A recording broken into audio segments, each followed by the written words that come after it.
Chapter 16. The Ship. In bed, we concocted our plans for the morrow, but to my surprise and no small concern, Queequeg now gave me to understand that he had been diligently consulting Yojo, the name of his black little god, and Yojo had told him 2 or 3 times over, and strongly insisted upon it every way, that instead of our going together among the whaling fleet in harbour, and in concert selecting our craft, instead of this, I say, Yojo earnestly enjoined that the selection of the ship should rest wholly with me, inasmuch as Yojo purposed befriending us, and, in order to do so, had already pitched upon a vessel which, if left to myself, I, Ishmael, should infallibly light upon, for all the world as though it had turned out by chance, and in that vessel I must immediately ship myself, for the present irrespective of Queequeg. I have forgotten to mention that, in many things, Queequeg placed great confidence in the excellence of Yojo's judgment and surprising forecast of things, and cherished Yojo with considerable esteem, as a rather good sort of god, who perhaps meant well enough upon the whole, but in all cases did not succeed in his benevolent designs. Now, this plan of Queequeg's, or rather Yojo's, touching the selection of our craft, I did not like that plan at all. I had not a little relied upon Queequeg's sagacity to point out the whaler best fitted to carry us and our fortunes securely. But as all my remonstrances produced no effect upon Queequeg, I was obliged to acquiesce, and accordingly prepared to set about this business with a determined rushing sort of energy and vigour that should quickly settle that trifling little affair. Next morning early, leaving Queequeg shut up with Yojo in our little bedroom, for it seemed that it was some sort of Lent or Ramadan, or day of fasting, humiliation, and prayer with Queequeg and Yojo that day. How it was I never could find out, for, though I applied myself to it several times, I never could master his liturgies and 39 articles. Leaving Queequeg, then, fasting on his tomahawk pipe, and Yojo warming himself at his sacrificial fire of shavings, I sallied out among the shipping. After much prolonged sauntering and many random inquiries, I learnt that there were 3 ships up for 3 years' voyages: the Devil Dam, the Titbit, and the Pequod. Devil Dam, I do not know the origin of. Titbit is obvious. Pequod, you will no doubt remember, was the name of a celebrated tribe of Massachusetts Indians, now extinct as the ancient Medes. I peered and pried about the Devil Dam. From her, hopped over to the Titbit, and finally, going on board the Pequod, looked around her for a moment, and then decided that this was the very ship for us. You may have seen many a quaint craft in your day, for aught I know: square-toed luggers, mountainous Japanese junks, butterbox galliots, and what not. But take my word for it, you never saw such a rare old craft as this same rare old Pequod. She was a ship of the old school, rather small if anything, with an old-fashioned, claw-footed look about her. Long-seasoned and weather-stained in the typhoons and calms of all 4 oceans, her old hull's complexion was darkened like a French grenadier's, who has alike fought in Egypt and Siberia. Her venerable bows looked bearded. Her masts, cut somewhere on the coast of Japan, where her original ones were lost overboard in a gale, her masts stood stiffly up like the spines of the 3 old kings of Cologne. Her ancient decks were worn and wrinkled, like the pilgrim-worshipped flagstone in Canterbury Cathedral where Becket bled. But to all these, her old antiquities, were added new and marvellous features pertaining to the wild business that for more than half a century she had followed. Old Captain Peleg, many years her chief mate, before he commanded another vessel of his own, and now a retired seaman and one of the principal owners of the Pequod, this old Peleg, during the term of his chief mateship, had built upon her original grotesqueness and inlaid it all over with a quaintness both of material and device, unmatched by anything except it be Thorkill Hake's carved buckler or bedstead. She was apparelled like any barbaric Ethiopian emperor, his neck heavy with pendants of polished ivory. She was a thing of trophies, a cannibal of a craft, tricking herself forth in the chased bones of her enemies. All round, her unpanelled, open bulwarks were garnished like one continuous jaw, with the long, sharp teeth of the sperm whale inserted there for pins to fasten her old hempen thews and tendons to. Those thews ran not through base blocks of landwood, but deftly travelled over sheaves of sea ivory. Scorning a turnstile wheel at her reverend helm, she sported there a tiller, and that tiller was in one mass, curiously carved from the long, narrow lower jaw of her hereditary foe. The helmsman who steered by that tiller in a tempest felt like the Tartar when he holds back his fiery steed by clutching its jaw. A noble craft, but somehow a most melancholy. All noble things are touched with that.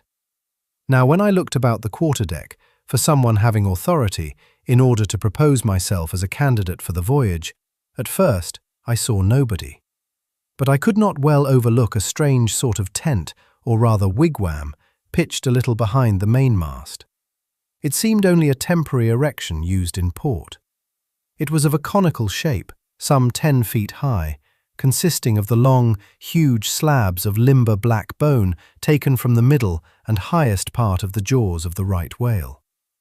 Planted with their broad ends on the deck, a circle of these slabs laced together, mutually sloped towards each other, and at the apex united in a tufted point, where the loose, hairy fibres waved to and fro like the topknot on some old Potawatomi sachem's head. A triangular opening faced towards the bows of the ship, so that the insider commanded a complete view forward. And half concealed in this queer tenement, I at length found one who by his aspect seemed to have authority, and who, it being noon and the ship's work suspended, was now enjoying respite from the burden of command. He was seated on an old-fashioned oaken chair, wriggling all over with curious carving, and the bottom of which was formed of a stout interlacing of the same elastic stuff of which the wigwam was constructed. There was nothing so very particular, perhaps, about the appearance of the elderly man I saw. He was brown and brawny, like most old seamen, and heavily rolled up in blue pilot cloth, cut in the Quaker style. Only there was a fine and almost microscopic network of the minutest wrinkles interlacing round his eyes, which must have arisen from his continual sailings in many hard gales and always looking to windward, for this causes the muscles about the eyes to become pursed together. Such eye wrinkles are very effectual in a scowl. "Is this the captain of the Pequod?" said I, advancing to the door of the tent. "Supposing it be the captain of the Pequod, what dost thou want of him?" he demanded. "I was thinking of shipping." "Thou wast thou? I see thou art no Nantucketer. Ever been in a stove boat?" "No, sir, I never have." "Dost know nothing at all about whaling, I dare say, eh?" "Nothing, sir, but I have no doubt I shall soon learn. I've been several voyages in the merchant service, and I think that—" "Merchant service be damned! Talk not that lingo to me. Dost see that leg? I'll take that leg away from thy stern, if ever thou talkest of the merchant service to me again. Merchant service indeed. I suppose now ye feel considerable proud of having served in those merchant ships. But flukes, man, what makes thee want to go a-whaling, eh? It looks a little suspicious, don't it, eh? Hast not been a pirate, hast thou? Didst not rob thy last captain, didst thou? Dost not think of murdering the officers when thou gettest to sea?" I protested my innocence of these things.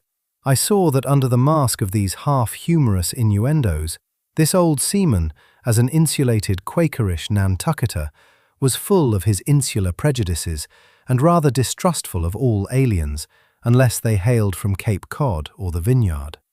"But what takes thee a-whaling? I want to know that before I think of shipping ye." "Well, sir, I want to see what whaling is. I want to see the world." "Want to see what whaling is, eh? Have ye clapped eye on Captain Ahab?" "Who is Captain Ahab, sir?" Aye, I thought so. Captain Ahab is the captain of this ship." "I am mistaken then. I thought I was speaking to the captain himself." "Thou art speaking to Captain Peleg, That's who ye are speaking to, young man. It belongs to me and Captain Bildad to see the Pequod fitted out for the voyage and supplied with all her needs, including crew. We are part owners and agents. But as I was going to say, if thou wantest to know what whaling is, as thou tellest ye do, I can put ye in a way of finding it out before ye bind yourself to it, past backing out. Clap eye on Captain Ahab, young man, and thou wilt find that he has only one leg. What do you mean, sir? Was the other one lost by a whale? Lost by a whale? Young man, come nearer to me. It was devoured, chewed up, crunched by the monstrousest parmacetti that ever chipped a boat. Ah. I was a little alarmed by his energy, perhaps also a little touched at the hearty grief in his concluding exclamation, but said as calmly as I could, "What you say is no doubt true enough, sir. But how could I know there was any peculiar ferocity in that particular whale, though indeed I might have inferred as much from the simple fact of the accident? Look ye now, young man, thy lungs are a sort of soft, do you see? Thou dost not talk shark a bit. Sure, you've been to sea before now, sure of that?" "Sir," said I thought I told you that I had been 4 voyages in the merchant." "Hard down out of that. Mind what I said about the merchant service, don't aggravate me. I won't have it. But let us understand each other. I have given thee a hint about what whaling is. Do you yet feel inclined for it?" "I do, sir." "Very good. Now, art thou the man to pitch a harpoon down a live whale's throat and then jump after it? Answer, quick." "I am, sir, if it should be positively indispensable to do so, not to be got rid of, that is, which I don't take to be the fact." "Good again. Now then, thou not only wantest to go a-whaling, to find out by experience what whaling is, but ye also want to go in order to see the world. Was not that what you said?" "I thought so." "Well then, just step forward there, and take a peep over the weather bow, and then back to me, and tell me what ye see there." For a moment I stood a little puzzled by this curious request, not knowing exactly how to take it, whether humorously or in earnest. But concentrating all his crow's feet into one scowl, Captain Peleg started me on the errand. Going forward and glancing over the weather bow, I perceived that the ship, swinging to her anchor with the flood tide, was now obliquely pointing towards the open ocean. The prospect was unlimited, but exceedingly monotonous and forbidding, not the slightest variety that I could see. "Well, what's the report?" said Peleg when I came back. "What did you see?" "Not much," I replied. "Nothing but water. Considerable horizon, though, and there's a squall coming up, I think." "Well, what does thou think, then, of seeing the world? Do you wish to go round Cape Horn to see any more of it, eh? Can't you see the world where you stand?" I was a little staggered, but go a-whaling I must, and I would, and the Pequod was as good a ship as any, I thought the best, and all this I now repeated to Peleg. Seeing me so determined, he expressed his willingness to ship me. "And thou mayest as well sign the papers right off," he added. "Come along with ye." And so saying, he led the way below deck into the cabin. Seated on the transom was what seemed to me a most uncommon and surprising figure. It turned out to be Captain Bildad, who, along with Captain Peleg, was one of the largest owners of the vessel. The other shares, as is sometimes the case in these ports, being held by a crowd of old annuitants, widows, fatherless children, and chancery wards, each owning about the value of a timber head, or a foot of plank, or a nail or two in the ship. People in Nantucket invest their money in whaling vessels, the same way that you do yours in approved state stocks, bringing in good interest. Now, Bildad, like Peleg, and indeed many other Nantucketers, was a Quaker, the island having been originally settled by that sect, and to this day its inhabitants in general retain in an uncommon measure the peculiarities of the Quaker, only variously and anomalously modified by things altogether alien and heterogeneous. For some of these same Quakers are the most sanguinary of all sailors and whale hunters. They are fighting Quakers. They are Quakers with a vengeance. So that there are instances among them of men who, named with scripture names, a singularly common fashion on the island, and in childhood naturally imbibing the stately dramatic thee and thou of the Quaker idiom. Still, from the audacious, daring and boundless adventure of their subsequent lives, strangely blend with these unoutgrown peculiarities 1,000 bold dashes of character, not unworthy a Scandinavian sea king or a poetical pagan Roman. And when these things unite in a man of greatly superior natural force, with a globular brain and a ponderous heart, who has also, by the stillness and seclusion of many long night watches in the remotest waters, and beneath constellations never seen here at the north, been led to think untraditionally and independently, receiving all nature's sweet or savage impressions fresh from her own virgin, voluntary and confiding breast, and thereby chiefly, but with some help from accidental advantages, to learn a bold and nervous, lofty language. That man makes one in a whole nation's census, a mighty pageant creature, formed for noble tragedies. Nor will it at all detract from him, dramatically regarded, if either by birth or other circumstances he have what seems a half-willful overruling morbidness at the bottom of his nature. For all men tragically great are made so through a certain morbidness. Be sure of this, O young ambition, all mortal greatness is but disease. But, as yet we have not to do with such an one, but with quite another, and still a man, who, if indeed peculiar, it only results again from another phase of the Quaker, modified by individual circumstances. Like Captain Peleg, Captain Bildad was a well-to-do, retired whaleman.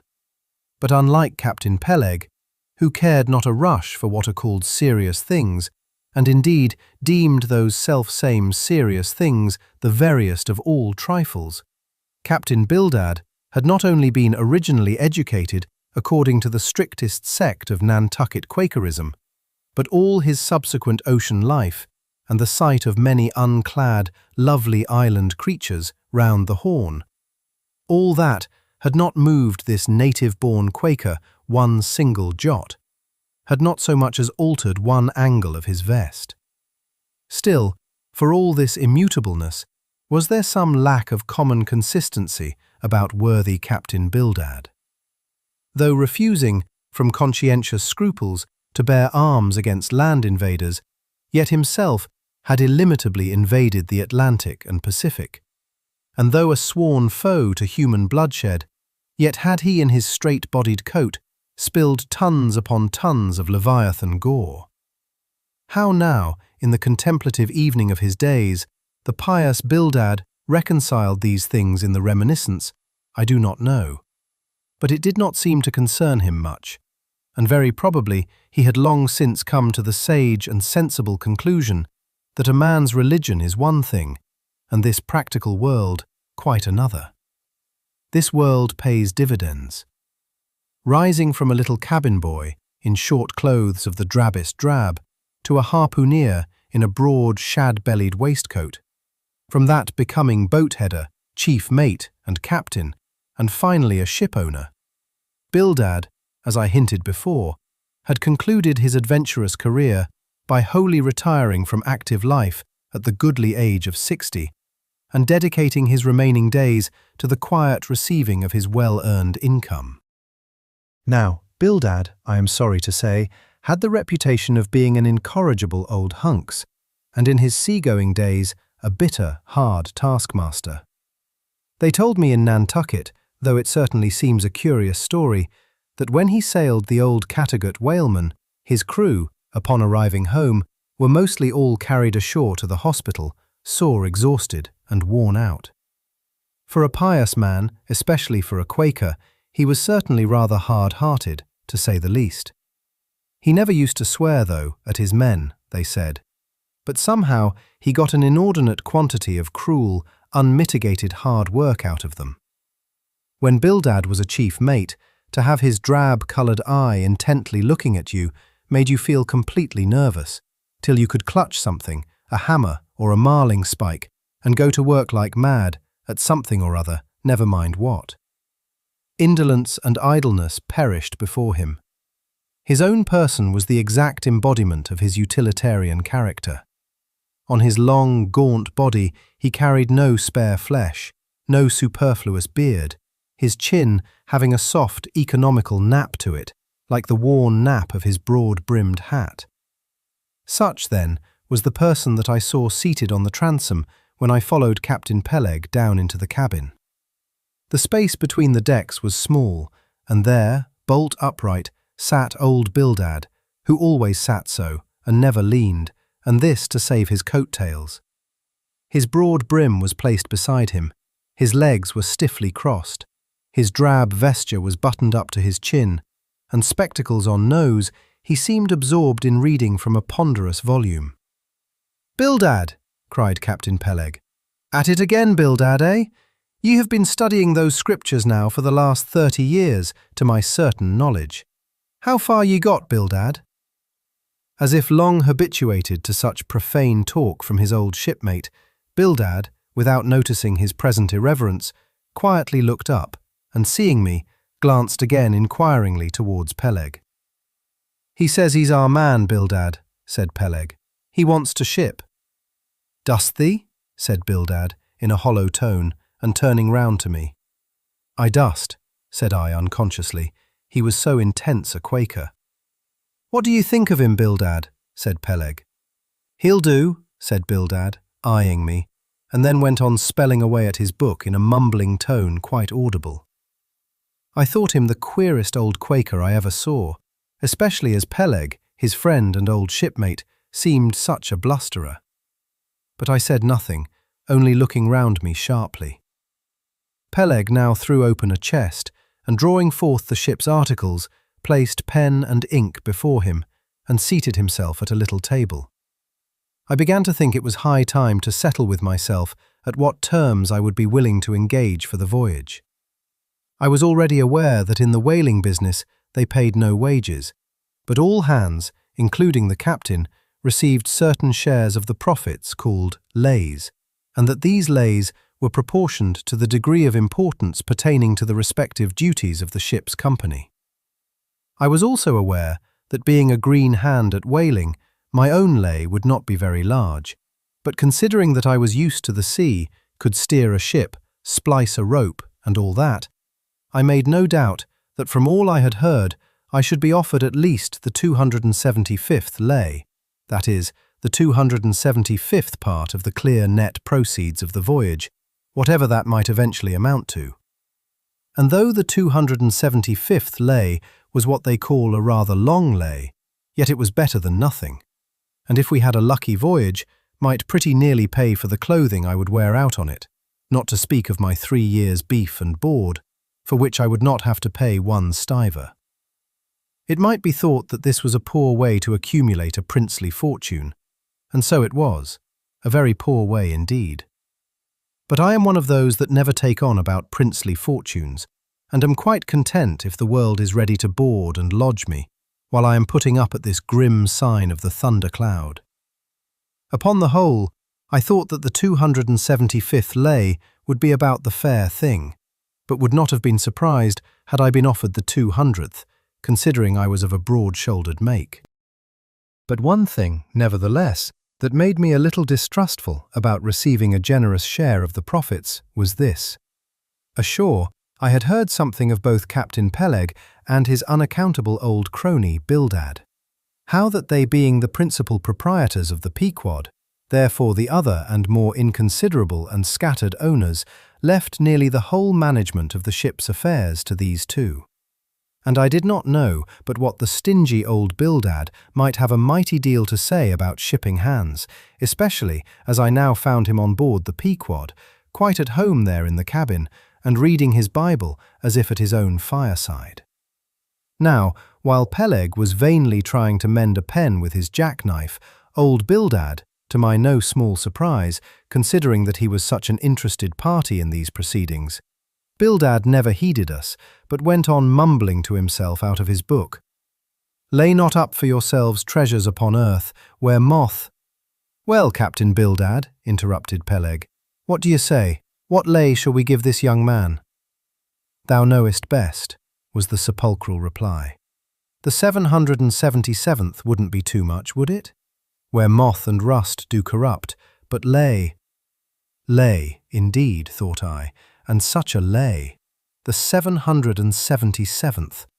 Well, old Bildad, you are determined that I, for one, shall not lay up many lays here below, where moth and rust do corrupt. It was an exceedingly long lay that, indeed, and though from the magnitude of the figure it might at first deceive a landsman, yet the slightest consideration will show that though 777 is a pretty large number, yet, when you come to make a tenth of it, you will then see, I say, that the 777th part of a farthing is a good deal less than 777 gold doubloons. And so I thought at the time. Why, blast your eyes, Bildad, cried Peleg. Thou dost not want to swindle this young man. He must have more than that. 777th, again said Bildad, without lifting his eyes, and then went on mumbling, For where your treasure is, there will your heart be also. I am going to put him down for the 300th, said Peleg. Do you hear that, Bildad? The 300th lay, I say. Bildad laid down his book, and turning solemnly towards him, said, Captain Peleg, thou hast a generous heart. But thou must consider the duty thou owest to the other owners of this ship, widows and orphans, many of them, and that if we too abundantly reward the labours of this young man, we may be taking the bread from those widows and those orphans. The 777th lay, Captain Peleg. Thou, Bildad, roared Peleg, starting up and clattering about the cabin. Blast ye, Captain Bildad, if I had followed thy advice in these matters, I would afore now had a conscience to lug about that would be heavy enough to founder the largest ship that ever sailed round Cape Horn. Captain Peleg, said Bildad steadily, thy conscience may be drawing 10 inches of water, or 10 fathoms, I can't tell. But as thou art still an impenitent man, Captain Peleg, I greatly fear lest thy conscience be but a leaky one, and will in the end sink thee foundering down to the fiery pit, Captain Peleg.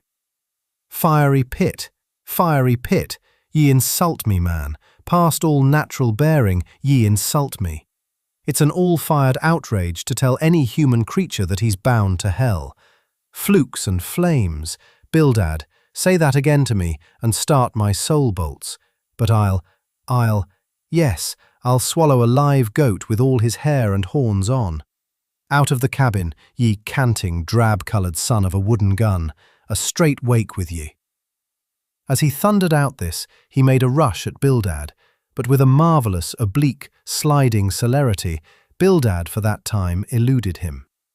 Alarmed at this terrible outburst between the two principal and responsible owners of the ship, and feeling half a mind to give up all idea of sailing in a vessel so questionably owned and temporarily commanded, I stepped aside from the door to give egress to Bildad, who, I made no doubt, was all eagerness to vanish from before the awakened wrath of Peleg.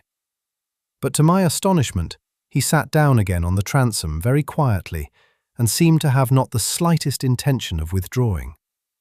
He seemed quite used to impenitent Peleg and his ways. As for Peleg, after letting off his rage as he had, there seemed no more left in him, and he, too, sat down like a lamb, though he twitched a little, as if still nervously agitated. "Whew!" he whistled at last. "The squall's gone off to leeward, I think. Bildad, thou used to be good at sharpening a lance. Mend that pen, will ye? My jackknife here needs the grindstone. That's he. Thank you, Bildad. Now then, my young man, Ishmael's thy name, didn't ye say? Well then, down you go here, Ishmael, for the 300th lay." "Captain Peleg," said I have a friend with me who wants to ship too. Shall I bring him down tomorrow?" "To be sure," said Peleg. "Fetch him along, and we'll look at him." "What lay does he want?" groaned Bildad, glancing up from the book in which he had again been burying himself. "Oh, never thee mind about that, Bildad," said Peleg. "Has he ever whaled it any?" turning to me. Killed more whales than I can count, Captain Peleg." "Well, bring him along then." And, after signing the papers, off I went. Nothing doubting but that I had done a good morning's work, and that the Pequod was the identical ship that Yojo had provided to carry Queequeg and me round the Cape. But I had not proceeded far when I began to bethink me that the captain with whom I was to sail yet remained unseen by me, though, indeed, in many cases, a whale ship will be completely fitted out and receive all her crew on board ere the captain makes himself visible by arriving to take command. For sometimes these voyages are so prolonged, and the shore intervals at home so exceedingly brief, that if the captain have a family or any absorbing concernment of that sort, he does not trouble himself much about his ship in port, but leaves her to the owners till all is ready for sea. However, it is always as well to have a look at him before irrevocably committing yourself into his hands. Turning back, I accosted Captain Peleg, inquiring where Captain Ahab was to be found. "And what dost thou want of Captain Ahab? It's all right enough, thou art shipped." "Yes, but I should like to see him." "But I don't think thou wilt be able to at present. I don't know exactly what's the matter with him, but he keeps close inside the house, a sort of sick, and yet he don't look so. In fact, he ain't sick, but no, he isn't well either. Anyhow, young man, he won't always see me, so I don't suppose he will thee. He's a queer man, Captain Ahab, so some think, but a good one. Oh, thou'lt like him well enough, no fear, no fear. He's a grand, ungodly, godlike man, Captain Ahab. Doesn't speak much, but when he does speak, then you may well listen. Mark ye, be forewarned, Ahab's above the common. Ahab's been in colleges, as well as among the cannibals, been used to deeper wonders than the waves, fixed his fiery lance in mightier, stranger foes than whales. His lance, aye, the keenest and the surest that out of all our isle. Oh, he ain't Captain Bildad, no, and he ain't Captain Peleg. He's Ahab, boy, and Ahab of old, thou knowest, was a crowned king. And a very vile one. When that wicked king was slain, the dogs, did they not lick his blood? "Come hither to me, hither, hither," said Peleg, with a significance in his eye that almost startled me. "Look ye, lad, never say that on board the Pequod. Never say it anywhere. Captain Ahab did not name himself. 'Twas a foolish, ignorant whim of his crazy, widowed mother, who died when he was only a 12-month old. And yet the old squaw Tistig, at Gayhead, said that the name would somehow prove prophetic. And perhaps other fools like her may tell thee the same. I wish to warn thee, it's a lie. I know Captain Ahab well. I've sailed with him as mate years ago. I know what he is, a good man, not a pious good man like Bildad, but a swearing good man, something like me, only there's a good deal more of him. Aye, I know that he was never very jolly, and I know that on the passage home he was a little out of his mind for a spell. But it was the sharp shooting pains in his bleeding stump that brought that about, as anyone might see. I know, too, that ever since he lost his leg last voyage by that accursed whale, he's been a kind of moody, desperate moody, and savage sometimes, but that will all pass off. And once for all, let me tell thee and assure thee, young man, it's better to sail with a moody good captain than a laughing bad one. So goodbye to thee, and wrong not Captain Ahab because he happens to have a wicked name. Besides, my boy, he has a wife, not 3 voyages wedded, a sweet, resigned girl. Think of that. By that sweet girl that old man has a child. Hold ye then there can be any utter, hopeless harm in Ahab? No, no, my lad.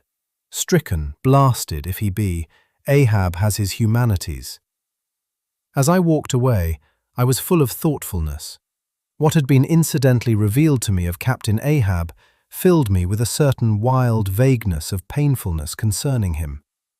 And somehow, at the time, I felt a sympathy and a sorrow for him, but for I don't know what, unless it was the cruel loss of his leg. and yet I also felt a strange awe of him. But that sort of awe, which I cannot at all describe, was not exactly awe. I do not know what it was. But I felt it, and it did not disincline me towards him, though I felt impatience at what seemed like mystery in him, so imperfectly as he was known to me then. However, my thoughts were at length carried in other directions, so that for the present dark Ahab slipped my mind.